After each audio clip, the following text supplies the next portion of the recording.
नमस्कार दोस्तों, आप देख रहे हैं संस्कृति टीवी। दोस्तों, जैसा कि आप जानते हैं, नवरात्रि में उपवास कर माता की पूजा अर्चना के बाद अंतिम 2 दिन कन्या पूजन किया जाता है, यानी अष्टमी और नवमी तिथि को कन्या पूजन किया जाता है।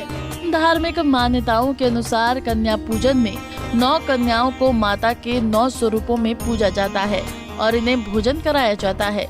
कई लोग 9 कन्याओं के साथ एक बालक को भी भोजन कराते हैं। बता दें कि इस बार चैत्र नवरात्रि की अष्टमी और नवमी पूजन की तारीख 29 और 30 मार्च तय की गई है। दोस्तों, आपको बता दें कि कन्या पूजन में अगर गलती हो जाए तो मां नाराज हो जाती हैं। ऐसे में भक्तों को कन्या पूजन के दौरान कई चीजों का खास ध्यान रखना चाहिए। तो चलिए कन्या पूजन के दौरान ध्यान रखने वाली बातों के बारे में जानते हैं। कन्या पूजन के दौरान इन बातों का रखें खास ध्यान।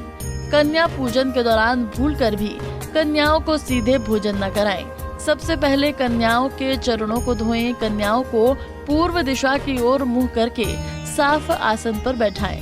कन्याओं को कुमकुम और चावल का टीका लगाएं। सभी विधि विधान को करने के बाद ही कन्याओं को खीर, पूरी, सब्जी और हलवा चने का प्रसाद ग्रहण करने को दें। कन्याओं को आदर पूर्वक भोजन कराएं और उसके साथ भोजन के लिए जबरदस्ती न करें।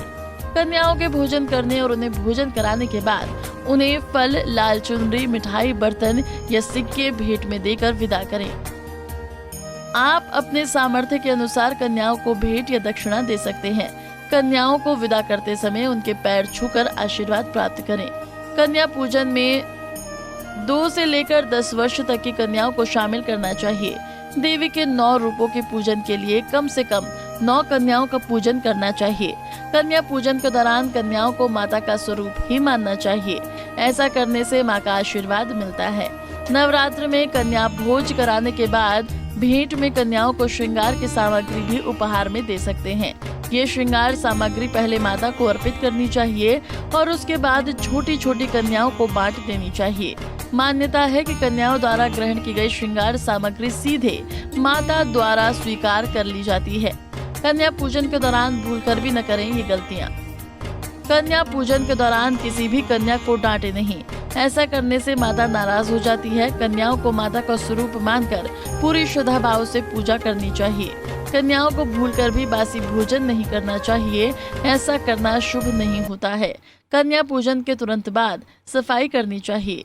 यदि आपके पास अधिक समय नहीं है तो आप कन्या पूजन की जगह भोजन भेजकर भी दान कर सकते हैं।